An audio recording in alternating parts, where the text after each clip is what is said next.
on behalf of the London Design Festival, I'm very excited to welcome you to the third day of the Global Design Forum. This year's theme, as you'll see, is Design at/from the Seams. This is basically around spotlighting the interconnectedness of peoples and practices and the planet. We've been unpicking this for the past couple of days now, and basically, we are celebrating all of that. Reflecting this spirit, this program was guest curated by lovely Samta Nadeem in partnership with the curatorial partner STIR, a global media house and curatorial agency championing these themes between the intersections around design, architecture, and art. We feel like it's at these seams that interesting things happen and creative processes come together.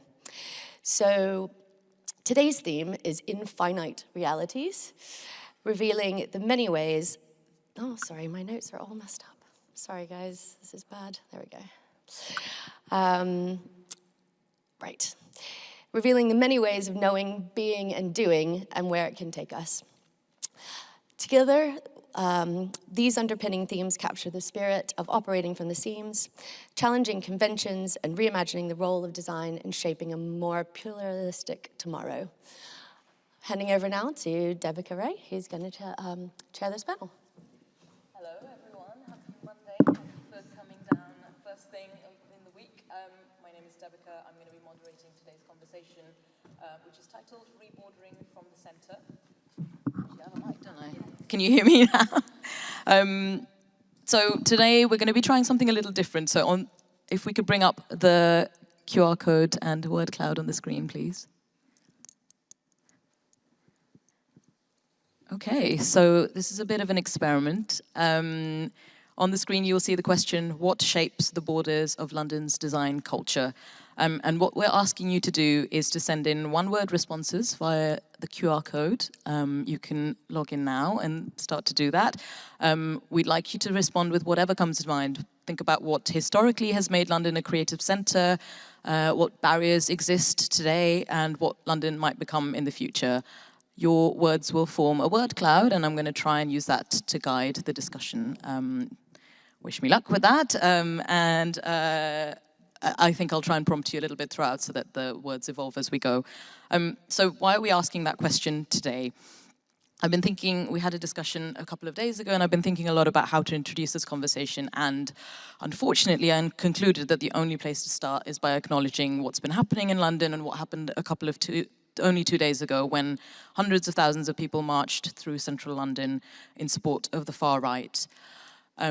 If anyone has been complacent so far about the xenophobic rhetoric that's built up in politics and public debate over the recent years, then I think this should be a wake-up call. And the fact that it's happening on the streets of our city, I think, is relevant to this discussion.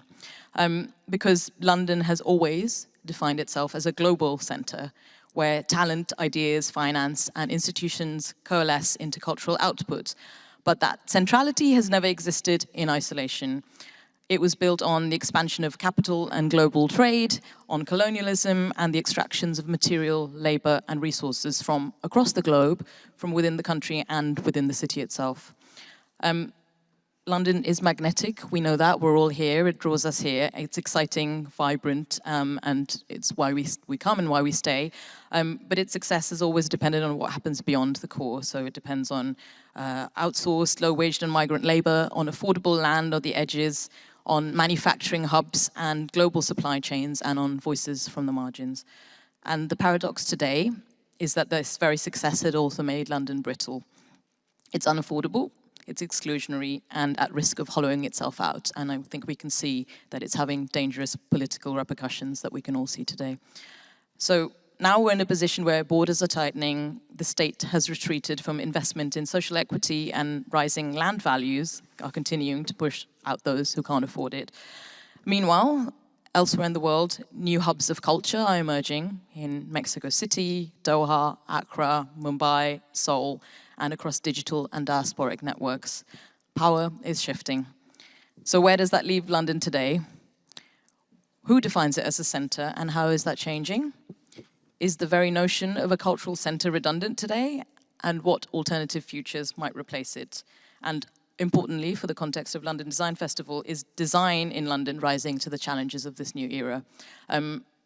I hope this discussion is not going to be as negative as I've set it up to be. We should end it with some kind of positivity and take it in a direction that can all make us feel good about it. But to explore these questions and hopefully bring some of that to it are 4 brilliant panelists. To my left, starting here, is Tom Lloyd, co-founder of Pearson Lloyd, an award-winning design studio that creates products, services, and spaces for people at home, at work, and on the move. He served as master of the Faculty of Royal Designers for Industry between 2021 and 2023.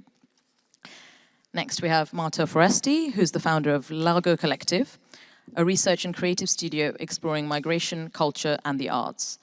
She is chair of the Global Creative Economy Council, visiting professor of practice at King's College London, and senior visiting fellow at ODI Global.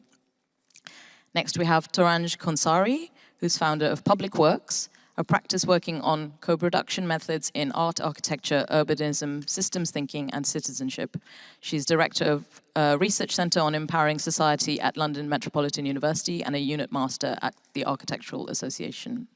And last but not least, we have James Lee, who's director of access and inclusion at the research and urban design practice Publica. He's a leading disability campaigner, a member of the Mayor of London's EDI advisory group, and a mayor's design advocate, as well as an advisor to Transport for London. Oh, great, we've got some words on the screen. Thank you, everyone. I will have a look at them and start to integrate them into the discussion, but I wanted to start by defining what we mean by centre, and I'm going to start with Tom. You've run a design practice in London since 1997, but you work globally, so what does it mean to be in London? Does it still confer the advantages of being a centre, and what does that mean? I think, well, firstly, I was born in this city, which is, I don't know why I say it, but it's kind of relevant as an idea. I'm a born Londoner, and it's my home, like all of us are home. But I think it's not at the centre of this country. I think there are 2 types of centre for London. One is centre of the UK, maybe, but because it's a global centre. As you mentioned, most of our clients, if not all our clients, we don't have a single London client. We have a couple of UK clients. All our work is global, and maybe there's a draw to, not particularly to us, but to London as an idea, because I think that people who inhabit this city somehow inhabit an energy which is hard to find elsewhere. And that's not to say London isn't the only place like that, but there are certain energy forces, urban energy forces, of which London is one, which has this magical quality, which I think people are willing to, as you said at the beginning, come to. And maybe because we are here, it's a part of the draw of people want to come and work with us, because we also happen to be in London. I wonder whether I could bring you in, Marta, to talk about London in comparison to other cities. Something we discussed on a call last week was the fact that, unlike some other countries, London is the financial, political, and creative, cultural capital of the country. Could you give me a bit of context how that works elsewhere and what makes London special in that regard? Yes, I'll do that. But I want to first mention one thing, because you refer to what happened on Saturday in London, and Tom, you said, I am that rare thing of somebody who is originally from London, because London is where everybody's from somewhere else. I think this really matters when we talk about London as a place where people come and, we talk about and celebrate the diversity, the potential, the energy, the inclusive nature. On Saturday, with colleagues, we ran an event at King's College, so on the Strand, and it was all around us. Actually, the event was related to borders and visas. And as we left the event, we were walking down the Strand, and it was myself with the rest of my team and my colleague. I am the least Londoner. I'm the most immigrant of this group of people that are walking around me, and yet the people who are at the receiving end of racist comments were my colleague, by virtue of the fact that they're not white. And so although I'm not, I am definitely not a Londoner, I'm definitely an immigrant in this society, what we experienced Saturday was this kind of very overt racism a little bit behind, the rhetoric, the narrative about people who come from outside and immigrant. But let me come back to your questions about other cities. I come from Milan in Italy. Milan, Italy as a country has a highly decentralized governance structure where cities and regions have a lot of independence, and arguably, cities have more powers than cities in other places, including in this country, which is famously centralized as a sort of political infrastructure. And one thing that I think is really important to understand, or at least as my lived experience of London, is that two things are true at the same time. I made London my home as somebody that came from outside, like many other Europeans have experienced the shock of Brexit a few years ago and made to feel a bit less welcome than perhaps when I first came 25 years ago. And so there is no doubt that London is different, that London has something to it, that London has energy, that London is as global as it gets, definitely in Europe, I would argue. I was only talking to somebody this morning who just went back to Italy and lamenting how dreadful the culture there is when it comes to innovation or diversity or openness. And yet, I remember one day, a few months, maybe a year after the referendum, I was in Trafalgar Square, and I looked around me and I just noticed the amount of symbolism around me of the nation, right? There were Union Jacks all the way down the mall, there was the red buses, the black cabs, obviously, number 10, Foreign Office, all, lined up down the road. And it was just a stark reminder that this city is also the center of power of this country, where there is focus. And Saturday was really, we're all probably thinking, oh, a lot of these people are not really from London, right? They came down from the day, but they still come to London, and London is where the power plays out, so both financial and political. And I think is a contradiction of the city that probably also speaks to its, reinventing itself all the time, because it certainly cannot be complacent. Milan, where I'm from, can be seen as complacent, as being the economic engine of the country, is where the design happens, where the fashion happens, and yet, it doesn't catch up with, Rome is where the actual political power really is, with all of its faults and all of its benefits at times. London is both, and I think makes it a little bit difficult, but also quite exciting, because I think all of that energy, all of that potential, all of that power that we also benefit from, because people from all over the world come to London in ways they might not come somewhere else. So yes, it's a tricky one. It is the center of many things. A lot of them can be a bit ugly, and others, power, are difficult to navigate, very important to understand. Thank you. Is this working? Yeah, is it working? Yeah. A lot of what I say probably bridges a lot of 25 years that I've been working in communities, and not necessarily always in London, but across the UK. And I think that centrality of London is also the problem of London, because it's quite alienating to people who are not in London, who live in Birmingham or Nottingham, and they actually despise it slightly, So I think we have to be quite aware of that as a problem, especially if we're talking about what happened in the city with the far right. The other issue is that in the whole quest for globalization, whether it's our society, economy, politics, all of that, we've completely, now we're starting to refocus on the local, but we forgot the local. So this is where people have been left behind, that there's been apathy, there's been lack of care. And I can give you one example, and that's why I have a very different idea with the far right, because I think we have to engage with them. I think we can't demonize them, and we have to understand them, because that is a real problem. If you demonize, then you start to create fractions. And fractions, what's going to happen, tech imperialism will emerge out of those fractions. Right? So actually, I think that's very dangerous, to kind of demonize and say, you're awful, we're right, and it starts to create this kind of schism.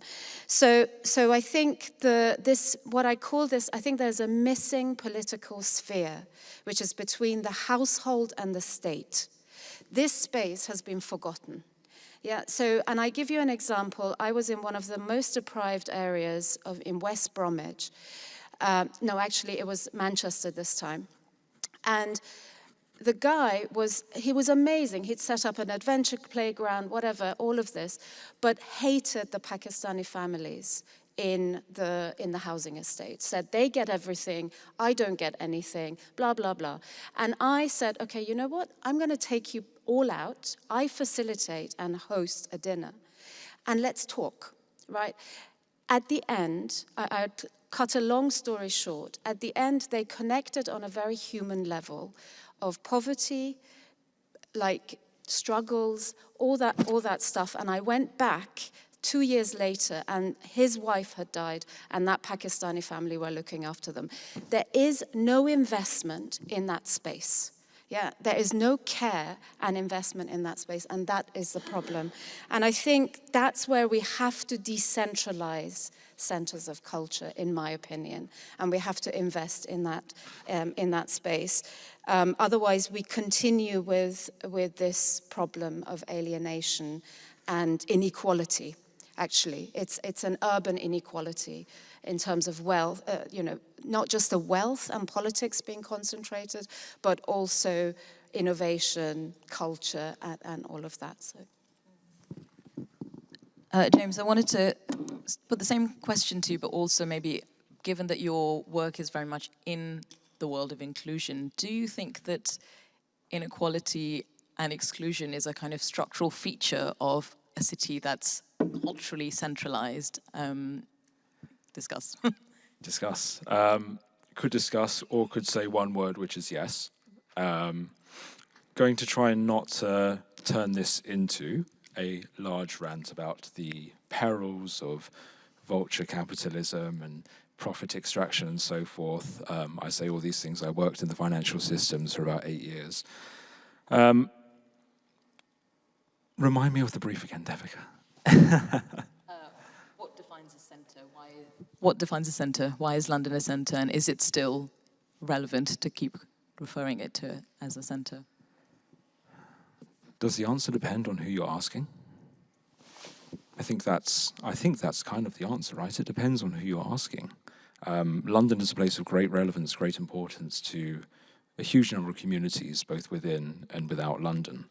I say this as a self-admitted blinkered Londoner like Tom. And it's interesting, like Tom, I think of myself as a Londoner as well. I was born in the city, I grew up in the city. I have since left London because of reasons of affordability. I used to think there was no world outside of the A406. And then suddenly you discover, actually, yes, there is a whole swathe of interesting things happening in cities like Manchester, Birmingham, in the towns and the villages and the shires up and down the country. So when we think about what makes a cultural centre, what defines a cultural centre, I think the answer comes back to who you're asking, really. And who should we be asking? It's a very open-ended question, Devika. Who should we be asking about culture? I mean, why don't we ask? It's interesting that the audience in front of us, I'd love to know where they feel some of that centre sits, what you perceive as a centre. If we look at the word cloud that people have put up, it's really interesting what's been put up there. I'm really interested to know who's put royalty up there. That's an interesting one. That's a very interesting take.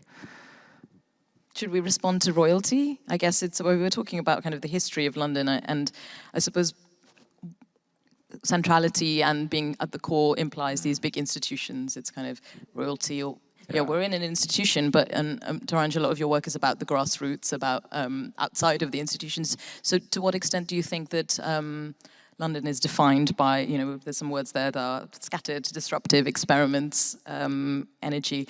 To what extent is London's culture defined by what happens outside of the institutions? I actually think a lot of the interesting work is outside the institution. There was in this building a fantastic exhibition called The Disobedient Object by Gavin Grendon and Catherine Flood.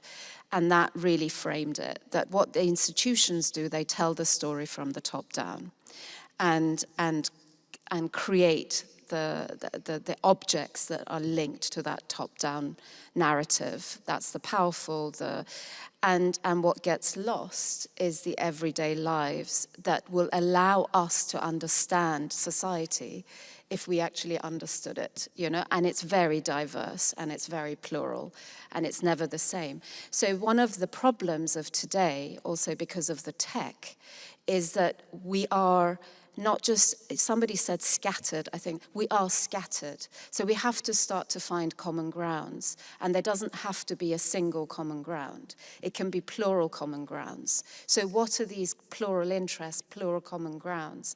And how can we start to build them? Tom and I were talking about, you know, feeling grounded in where we live within the communities that we are. Well, that's one type, place-based, but there are lots of different kind of interests that we can build commonalities now more and more through digital platforms, but we're reproducing fracture by arguing into nothing, into void. If you sort of look at history, there's always been this perception of London as this place of power. You think about some of the stories about Dick Whittington and the streets of London being paved with gold, and we talk about royalty now and sort of this perception that London is where it is the nexus of everything, it is where everything happens, it is where power sits, it is where wealth sits, and it is where culture sits. That's the perception that's kind of curated. But I think, you know, as we were talking about on the panel, when you go down into institutions, when you go outside of institutions, you discover that actually things are not so concentrated geographically anymore. We are scattered. You look like you're about to jump in, so please do. On institutions, partly to try to be a little bit, you know, to try to stir up a little bit the debate and say, okay, I get it.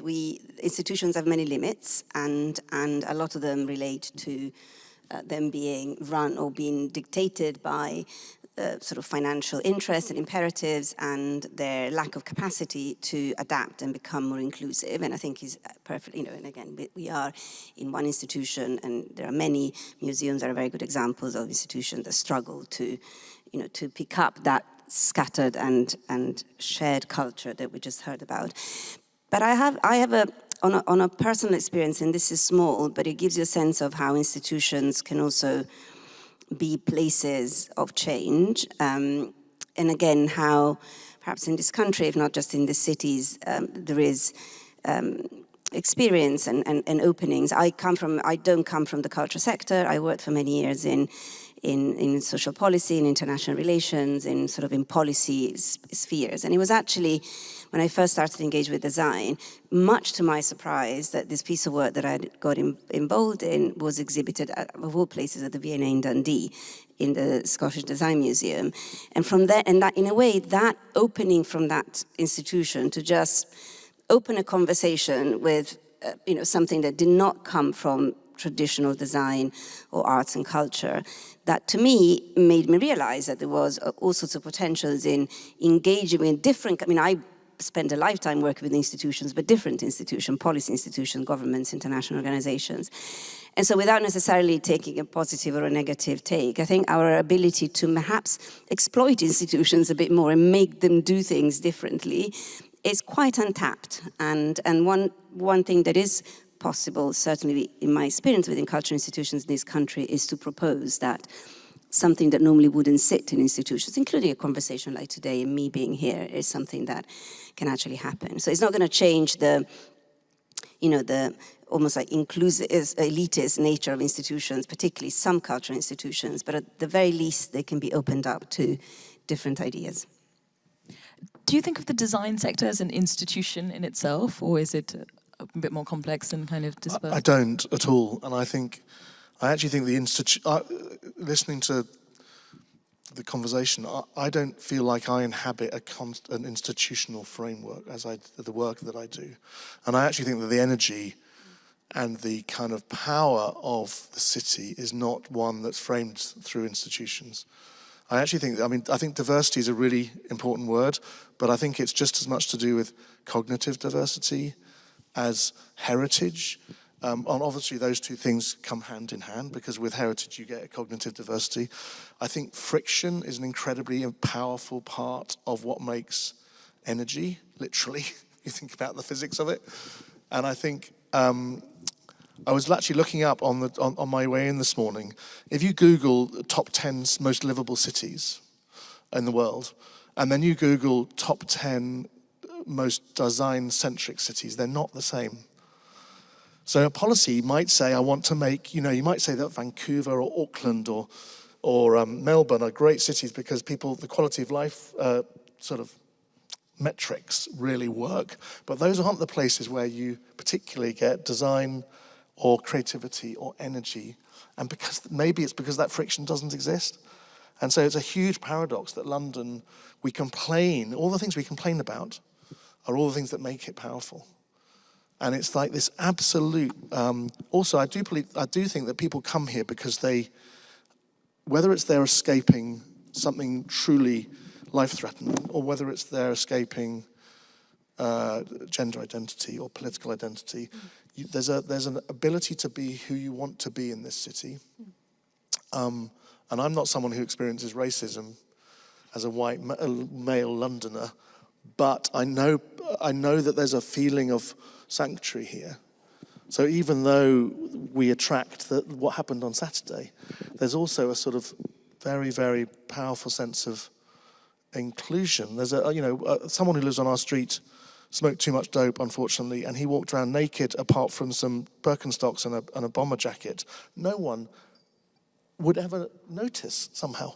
Yeah. So there isn't a sort of judgmental quality about this city, and I think that's my experience. But I do think that it happens in spite of institutions, not because of institutions. Sorry, I just wanted to say we have to also, there are both of these spaces that we're talking about have very, very different logic. So one, I suppose because the institutions are seats of not just accountability, but also safety. It's basically what gives society a safety net for what is normalized, right? The other one is messy. The other one is haphazard, it's messy, that's why you need to create plural common grounds and so on. I think going back to the friction, I think it's where these come together rather than one dominating the other or replacing the other is where the interest lies, And I think if you have these top-down governance systems within institutions that I think are the most debilitating thing, I think that's where institutional design for me comes in, because we have to also think about these other design disciplines and not just stuff. But the institutional design of actually participatory or relational network governance so that ultimately one person's value is not imposed on everything else is a real challenge of today, because we have this, we have the plurality, the diversity, and I think who is on the top that's saying what should be, our value system that is imposed through the institutions, and I think that's where I think that we have to. I'm going to bring James in here because you work with the Mayor's Office and you work with TfL. These are big institutions that have power across London. So could you describe some of the challenges of working in these environments and what you're striving to achieve and disrupt within? Yes, I should caveat by saying that these are not the opinions of the Mayor, of course, before you get me in trouble. It's a good thing that you've all come up into this lecture theatre. Probably most of you would have walked through the exhibition on Buddhism, because we're going to throw lots of different, interesting, conflicting ideas around. So hopefully that will have been good grounding as we walk up. We talk about public life and we talk about public institutions and the top-down nature of all of that. And we talk about that, Taranj, you talked about that disconnect with the private household, right? And somewhere in between that sits a thing that is quite commonly referred to as civil society. Come across this before? Have we come across this phrase before, civil society? It's the idea of everything that's not the institution, not the personal, the private, the things that fill life and the things that enable things to happen outside of all of that. So I realize I'm not answering your question, which is about what the Mayor and TfL and all of that are trying to strive for. I mean, You'll have seen probably in and around London some of the messaging, some of the advertising, some of the things that these great public institutions put out there. We talk about London being open, we talk about London being a welcoming place, we talk about London being somewhere where we value equality, we value diversity, we see the strength of it, we see how it contributes to all the different centres that London represents that Marta mentioned earlier. There was something really interesting for me in all of that, though, and it's sparked by something you said, Tom, about you can be someone who's really stoned walking down the street with nothing on at 4 in the morning and no one will bat an eyelid, right? You could have many different identities and find a home here in London. And with that comes a feeling of safety. But I wonder, do you think some of that safety comes from the fact that London is such a large, diverse place, which offers, to an extent, a level of anonymity? Does safety come from that sense of anonymity? I'm sure it does, but I think London's also a city of villages. You know, we all sort of, I mean, whether it's the 15-minute city or from a sort of policy perspective, or the fact is we, especially if you become a parent in the city, 500 meters is your kind of radius of activity, because it's where you can just about walk to whatever event you might do with your child, or so we are also, I think we're just as visible within London through the sort of village life, absolutely, as with in a real village. Yeah, absolutely. And sort of before the panel, we were talking about how the sense of the city has shrunk because of advances in technology. In particular, I'm thinking about our way of getting around the city. So I think about my role at Transport for London and the way in which buses, trains, tubes, and now the Elizabeth line has made London feel like it's contracted in some ways. You can go from East London to West London in 40 minutes. Before, that would have taken like 2 hours, and 100 years ago that was probably like 2 days in a horse-drawn carriage. So I just wonder about how do we see that impacting on London's design culture in particular, this kind of shrinking of physical space in a way. I mean, I want to add something to that, which is on the tip of my tongue, which is I think we're still experiencing London's post-industrial kind of reorganisation and post-war reorganisation. When I was a kid, there were still bomb sites all over London that hadn't yet been filled back in. The Thames was a dirty, mucky, ugly commercial highway.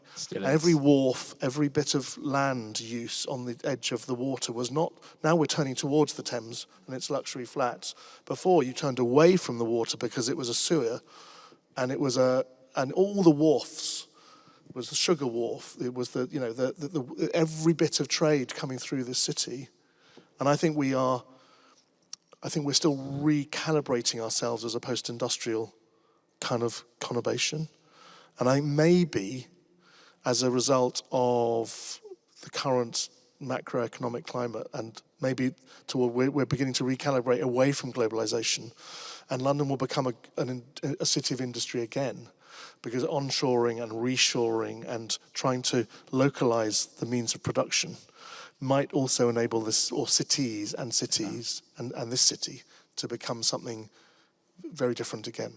That's great, because I was going to start talking exactly about that next, but we can pause for a second because I don't want to ignore the words on the screen. So we've kind of gone through talking about borders lightly, and I wonder whether we could just look at some of the words there. So in terms of barriers to design success, I'm reading some of these things that say aging leadership, high culture elitism, so ironic corporate politics. I'm going to hope that someone in the audience can talk a bit more about that later.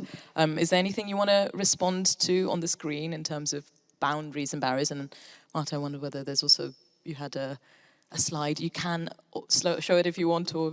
I'll do that in a minute, but shall we? Yeah, let's.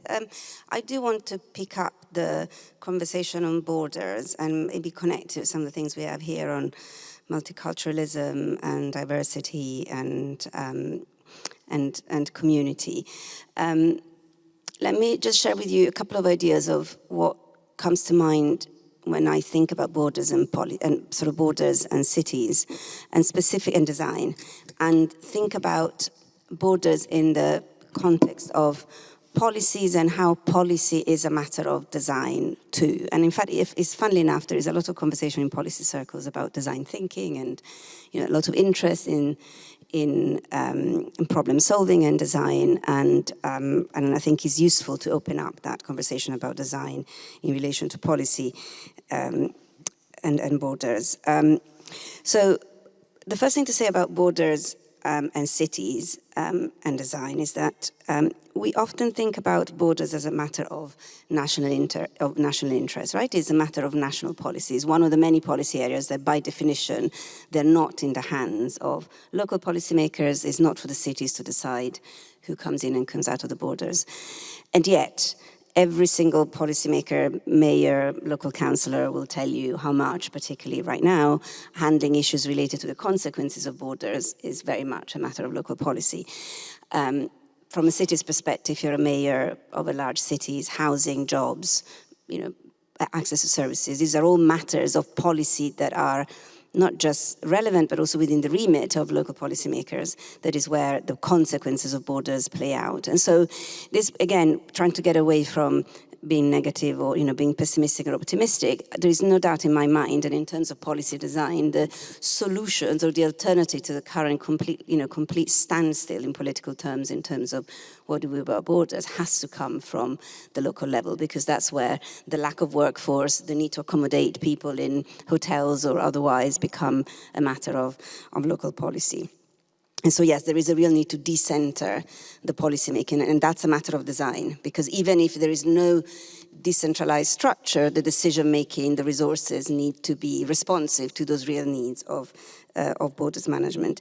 The second thing to say about borders and design is that when we think about borders and design, we immediately rush to infrastructure and to physical infrastructure, right? Is walls, is the buildings, the institutions, is customs, is rules, is stamps on passports.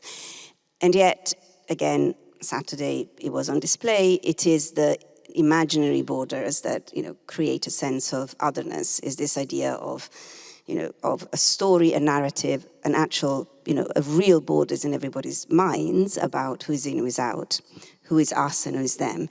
And the challenge goes straight to some of these words that we've got in this on the screen, and to some of that I think, Tom, you mentioned. You said this is a city where, again, you can be who you want to be. Is that the answer to that othering cannot be your welcome.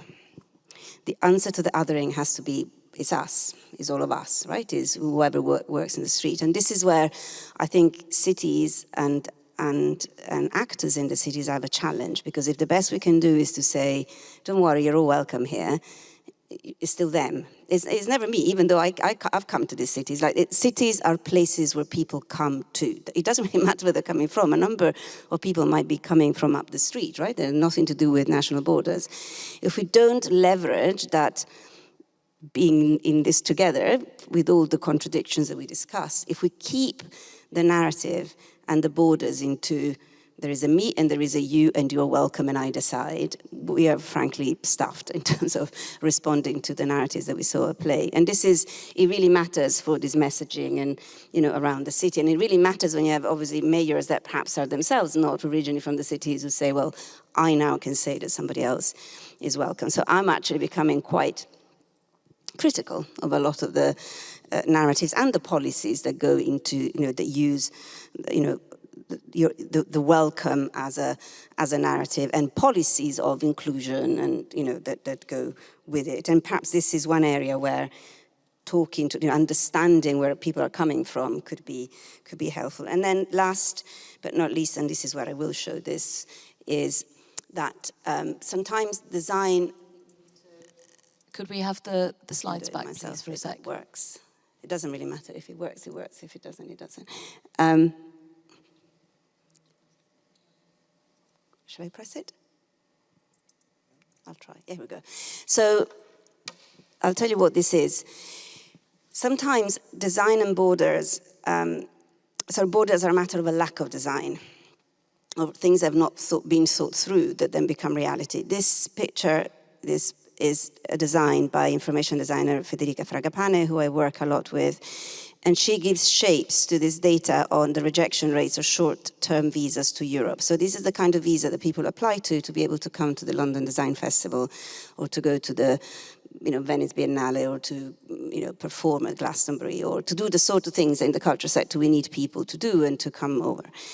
And it just shows the lack of, the profound asymmetry between countries that are poor and countries that are rich in their ability to obtain something as simple as a short-term visitor's visas to come to an event. This really matters in a city like London. It's not something the City of London has much power to change, but the reality is that it's not just getting harder for people to come to London because of, trying to stop the small boat, but because we're not, we're making it harder and harder to give, to approve visitors' visas for people coming from Nigeria, of all countries, where people, we're desperate to create, trade relations, and we're all excited about Afrobeats, and yet 50% of applications from Nigeria for short-term visitors' visas to the UK are denied. And so this is what I call a lack of design thinking, because nobody actually sat down thinking, well, now they are, now the visas are getting into the hands, they're becoming a matter of policy. But it's only quite recent that we're starting to use visas in a negative way as a punishment for countries that don't do what we'd like them to do. But the reality is that this frenzy around keeping people out has turned into this unexpected outcome in areas where a city like London and global cities around the world have a lot to gain. I could see James itching to come in, so I'm going to ask you for what in a second, but can we just go back to the word cloud for a second? And while we're talking, I wanted the next section to be thinking about the future and about change and what London's role as a design centre will be in the future, because we're short on time. So I wonder whether, as the audience, you could put in some words that suggest what you think London's role in design is. Is it about industry, manufacturing, digital? Just any words that come to mind. And in the meantime, we can continue. Thank you. I was going to say something about risk aversion. I still want to, but just... Master has spurred a thought, which is that idea of the welcome, right? And it not being enough. And I have you ever heard of this thing called the tolerance paradox? It's where there's this idea that if we are so tolerant of everything, we end up trapping ourselves ultimately in an intolerant society, because we will welcome in some really quite corrosive ideas. It's the idea of basically saying, can we turn around and say, you're welcome to London, but you can fuck off because you're a racist? Like, should we be adopting a slightly separate approach? Anyway, that parked and aside, risk aversion. So, I had a conversation about risk every day for 8 years when I was working in the financial sector. Our appetite for risk is a really interesting thing when we think about design, culture, and London in particular. I think about the way in which we are increasingly moving our cultural spaces into meanwhile space, into short-term usage space, into de-risked space. We had a conversation earlier about how London is such a punishing city at times, and can people afford to fail? Can people afford to experiment in London? And to what extent are we starting to stifle that? Possibly because of the co-location of so many different things within London. We talked about it being the cultural hub, the financial hub, where the seat of political power lies. There is so much competing demand for space within London that our tolerance for risk in and around culture in particular is that being pushed down to the bottom to make way for all these other competing demands. I just wanted to also pick up some words, and maybe you don't feel comfortable to say what you meant by it, but it would be really great. The ironic corporate politics, what power struggles, what social currency and resistance. Does any of you fancy expanding on that, or is it too? But okay, if you do, then say something. But I just think, these are really important points. So even going to the risk aspect, if we start to look at risk trade-off and start to talk about adventure playground planning, rather than risk aversion, it's a word, but it starts to talk about a practice, and that needs design. You know, it's part of system design, but I think it needs designing. So risk trade-off, I keep talking to local governments about. I don't know what people meant, somebody who said ironic corporate politics, but we were talking about it just before the session, that the language now being used and the practices used in politics, there is no difference between private corporate sector, really, and the state. So they talk about town halls as their corporate headquarter.